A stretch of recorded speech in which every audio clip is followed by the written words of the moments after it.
You heard already in the clinical trials a lot of immunotherapy, and let's do another round of what is immunotherapy, how can it help, what are the promises.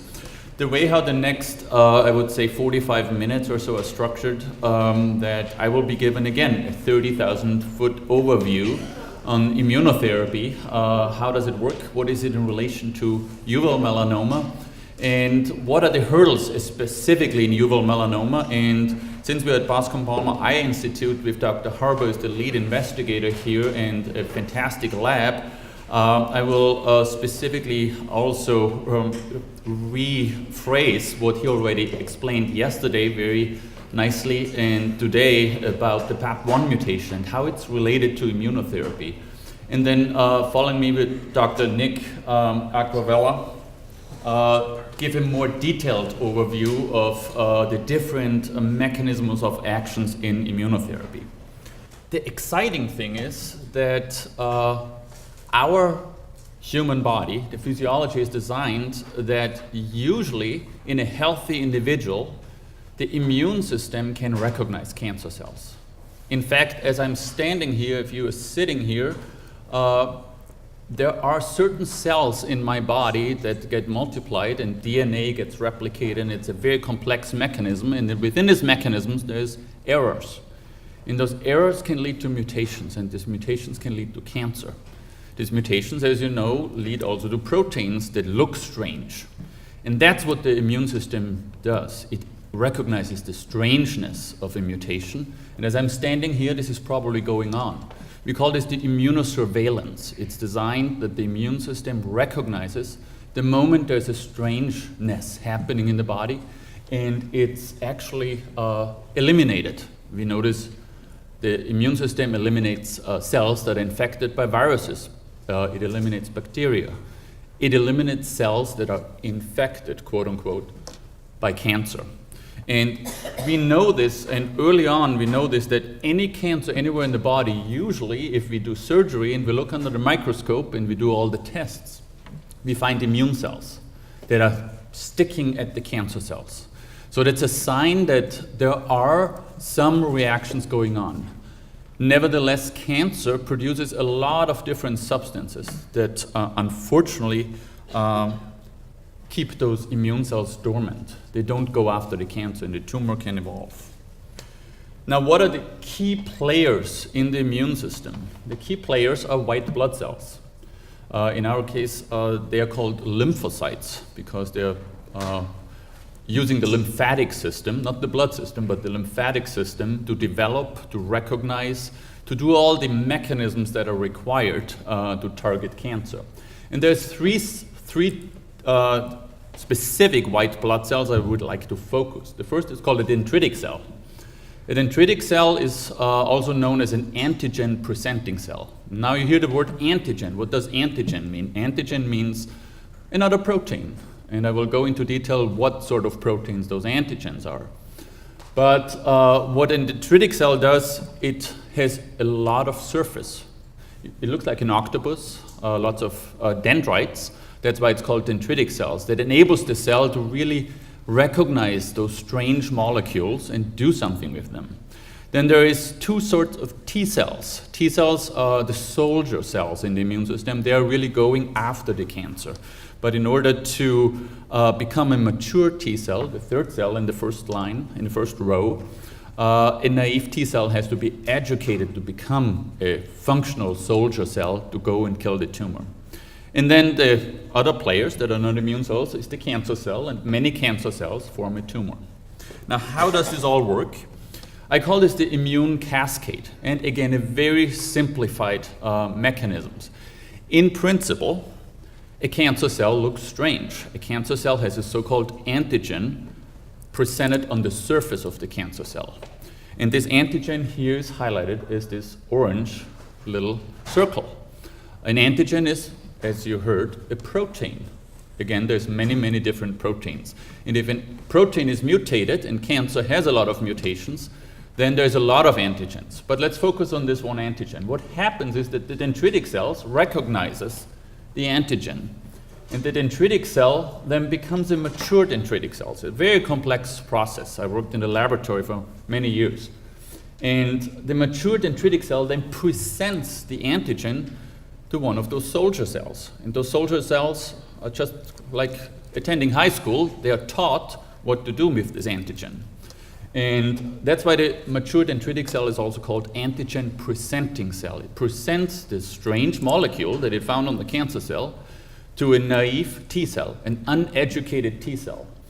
This triggers another electrochemical process that matures the T cell. It becomes an educated T cell. And this T cell now is able to go back to the cancer cell and recognizes with a specific receptor, so-called T cell receptor, this strange-looking molecule, binds through this strange-looking molecule to the cancer cell, releases a lot of substances that destroy the cancer cell, and the end result is a destroyed tumor. So that's, in principle, very simplified the immune cascade. Reality is, and I don't want to go into it, there is hundreds of additional reactions going on to make this all happen. Now, the problem we face in cancer is the following. The tumor produces a lot of substances. And as you see, the immune cascade is a very long pathway, and those substances, simply speaking, can interfere with the immune cascade. And in fact, that's happening. Now, depending on where it happens, the reaction of the immune system is stopped, is halted. And we learned, and that's what immunotherapy is, we learned on how to undo those damages that the cancer does. And there's different forms of therapy where about in the immune cascade we can interfere. At the very beginning, and I will speak to this specifically for uveal melanoma a little bit more in detail, is what we call epigenetic therapy. That's what all the PAP1 mutation, I will explain in a minute. The second in this scheme are cancer vaccines. Cancer vaccines give parts of the cancer that are strange looking. So we take the cancer out of the body, we grind it up, we destroy it. It can't grow any longer, can't do any damage, but it still has those proteins on it, those orange molecules, and we can inject it into a body, and this injection causes an immune response against what we inject. Now, this immune response against the vaccine is the immune response that is developing at the same time against the cancer that we injected. Further down in the immune cascade, when we already have healthy, mature T cell, cancer produces a lot of additional molecules on its surfaces that interfere with the T cells to stop it. That's like brake pedals. That's where the immune checkpoints come in. There's also accelerator pedals. So immune checkpoint inhibitors are nothing more to inhibit the brake pedal so that the brake pedal stops because it's stuck, or to accelerate the gas pedal. That's what checkpoint inhibitors are. And on the very end of the immune cascade, we can interfere by what Dr. Patel explained, engineering T cells. We engineer T cells outside of the body. We take a patient's own T cells and we modify the T cell so that they recognize what we find on the cancer cell. Then we grow the T cells up and we infuse them back. The reason why I bring it up in a cascade like this, we know, based on data in scientific experiments and clinical data, that the further down we are in the immune cascade, usually the efficacy is higher. Cancer vaccines, unfortunately, do not have a very high efficacy thus far. Alone, in combination, there's a lot of clinical trials going on with cancer vaccine in combination with other therapies further down in the cascade, but alone the outcome, the overall response rate is on the lower end of the spectrum. Where it works, it does really fine, and it's a home run because the side effect profile for immunotherapies up on this area is usually lower. The further down we go, the higher the response rate is. With immune checkpoint inhibitors in cutaneous melanoma, we have great results already. And with CAR T cells, for example, those modified T cells that we give as an immunotherapy, we have some striking immune responses in specific cancers. Now, unfortunately, the side effects is a bigger issue. If you combine two immune checkpoint inhibitors, the side effect profile is already much higher than just one. Now, we heard a lot about immunotherapy in cutaneous melanoma and in skin melanoma. Why is it different? What works in skin melanoma doesn't work in uveal melanoma, in metastatic uveal melanoma. And why is that? We understand fairly well that skin melanoma is what we call a very immunogenic tumor type. That means it looks like a Christmas tree. The cell of a skin melanoma lights up like a Christmas tree. There's a lot of strange molecules displayed on the surface of the cancer cell. Part of it could be because of a lot of UV damage. In fact, skin melanoma, cutaneous melanoma, is one of the most immunogenic. That means it triggers the strongest immune response of all cancers. Pretty close is lung cancer, especially in smokers, because smokers cause a lot of damage to the cell, and we have signs that lung cancer caused by smoke responds better to immunotherapy, because some of the cells are more like a Christmas tree and not as dormant. Unfortunately, in uveal melanoma, and that's a theory that we have, and we have good scientific data that that's how it looks like, especially class 2 uveal melanoma cells don't look like a Christmas tree. There's rarely any molecules on the surface. And we call this a stem cell-like behavior. Stem cell is a very undifferentiated cell. It does not light up like a Christmas tree. There is not a lot of strange molecules on the surface. And this causes a problem. Again, remember here, the immune cascade starts by having one of those Christmas tree lights being presented to the dendritic cell, and it starts the entire immune response. That's the beginning of the immune cascade. Now, if you don't have any of those Christmas lights on the surface of the cancer cell, let me reach out. This slide actually shows that those many different lights on the Christmas tree, those many different lights on the melanoma cell, trigger infiltration of a lot of T cells. You remember the immune cascade? The immune cascade makes very functional T cells, and for each different light and each different color, there's a clone of different T cells. So in cutaneous melanoma, we find a lot of tumor-infiltrating lymphocytes or tumor-infiltrating T cells, a sign of a strong immune response, and that's basically how it looks like. This is not happening in uveal melanoma. In uveal melanoma, we don't have an antigen. The whole cascade does not happen, and at the end is a tumor that grows and grows, and the immune system cannot see the cancer. The cancer behaves more like a stealth bomber flying underneath the radar screen of the immune system. Now, how can we change this? How can we go from a cancer cell that doesn't light up like a Christmas tree to a cancer cell that has a lot of antigens on the surface? And that's something I want to focus a little bit in the next few minutes. It's called the epigenetic regulation of the whole immune system, of the whole cancer system. And that's where one of Dr. Harber's main research areas lies in. It's very complex, and it's difficult to not go into detail and just look from the 30,000-foot view, but let me give it a trial. It's all about the proteins again. Those Christmas lights are different proteins. They are even mutated. That's why they're so colorful. That's why they're so strange. Now, they need to be produced by the cell itself, right?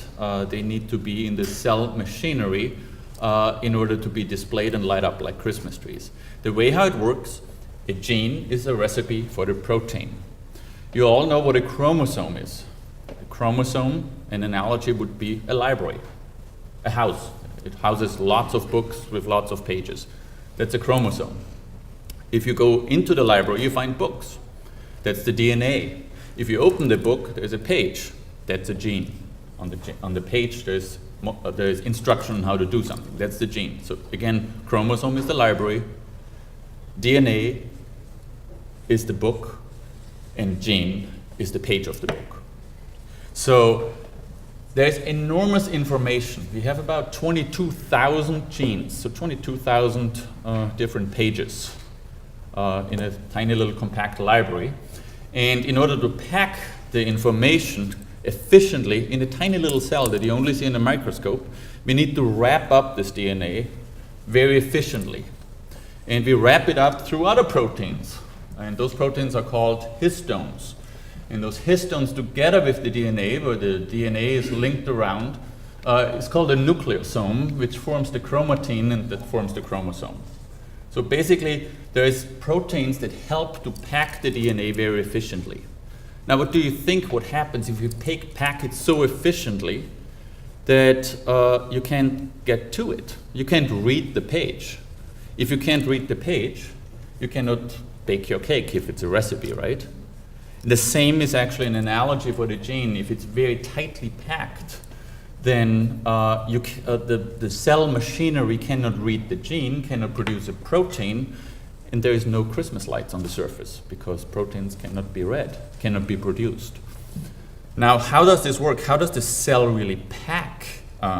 Very complex. If you look at those histones, those packaging molecules, think FedEx, it's paperwork. Those are those histones. And if you look into deeper, zoom in, those are again elements that form a protein. And those elements can be modified. They can be actually methylated, they can be acetylated, they can be phosphorylated, they can be ubiquitinated. So different biochemical reactions to modify those histone, those packaging molecules. And all goes back in biochemistry to electrochemical interaction. If I modify it one way, the charge on this molecule can become positive, and another charge at the DNA is negative. Now, what does positive and negative do? You all know how a magnet works. It pulls itself together, tightly packed, and that's how it works. That's the principle of how the epigenetic world on regulating gene expression or protein production or baking a cake, that's how it works.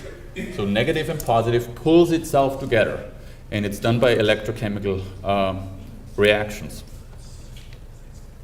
If you look what happens in a PAP1 mutation, PAP1 is one of those enzymes that is responsible for putting an electrochemical charge to one of those residues on the packaging material. And PAP1 mutation is mutated in uveal melanoma in a way that it doesn't work any longer. So this ubiquitin stays constantly on this packaging material, and the DNA stays packed all the time, and we can't read. And that's one of the mechanisms we believe, that's a scientific theory behind, is one of the causes why a lot of genes are not created, why a class 2 uveal melanoma cell looks like a stem cell. It does not light up. It cannot be seen by the immune system. Now there's other reactions, and you saw acetylation. And an HDAC inhibitor is a histone deacetylation inhibitor. HDAC inhibitor, histone deacetylase inhibitor. I know it's complex. And vorinostat and valproic acid are histone. Now what does it do? We believe the way it works that if we give vorinostat or valproic acid, we change the electrochemical charge differently. PAP1 can't do the job any longer, so we interfere through an epigenetic modification so that all of a sudden the DNA that is tightly packed right here and hard to read around those histones all of a sudden gets easy, and the gene unwinds and we have access. We can open the book, we can read the recipe, and the cell machinery can produce a protein. And that's how we believe the HDAC inhibition and other chemical reactions in the epigenetic modification works in order to change the tumor type from a very stem cell-like tumor to a cancer that lights up more like a Christmas tree. So again, in summary, a class 2 tumor looks very, very simple. It flies underneath the radar screen of the immune system, and this might be caused by the PAP1 mutation. If we give an epigenetic modifier, for example, valproic acid, vorinostat, and there's other modifiers. Dr. Harbour mentioned and Dr. Scholtenbach caught what I forgot his name yesterday evening. I unfortunately didn't see his talk. There is new experiments coming around the corner to use other epigenetic modifiers and combine it with HDAC inhibitors, with vorinostat. Methyltransferase inhibitors, they might do the job to change a class 2 tumor cell more to a class 1 behavior. And we have indications that class 1 tumor cells respond better to the immune system based on what I showed you in the very beginning. I know this is very complex. Any questions before I give the podium to the next speaker? I'm also around all day today in the evening, and I'm around tomorrow. When you spoke earlier at the very beginning of the talk about the cascade, and you were showing those cascade, it resulted in the destruction of the cancer cell. And it looked like you were showing places of inhibition where you would stop that cascade. I thought you wouldn't want to stop it because that's how the dendritic cell goes on to help the T cell become a mature cell and kill the cancer cell. It looked contradictory. Sorry, there was a confusion. What stops the cascade, those little bars I put through each and every error and signal, was not caused by the immunotherapy. It's caused by the cancer. So in the first, what came from the tumor produces substances and interferes with the cascade. So we developed different immunotherapies to now undo this damage that the tumor causes. So that was the misperception here. But again, the reason why I showed the epigenetic modification, because if we don't have an antigen, the whole cascade can't even start. And that's what we believe is going on in class 2 tumors. And a lot of experiments, and especially clinical trials, need to be done to combine this now with other immunotherapies. And there are certain trials that will be open hopefully soon, or already done. So far, yes, Dr. Sato is running a trial with valproic acid that uses this hypothesis. So in an adjuvant setting, we don't give any other immunotherapy. We hope that we undo the class 2 tumor and make it more class 1 looking with more Christmas lights lighting up on the surface, that the homegrown immune system without any else can do a better job in surveilling if there is a micrometastasis floating around somewhere. So that's the thinking behind giving something in the adjuvant setting.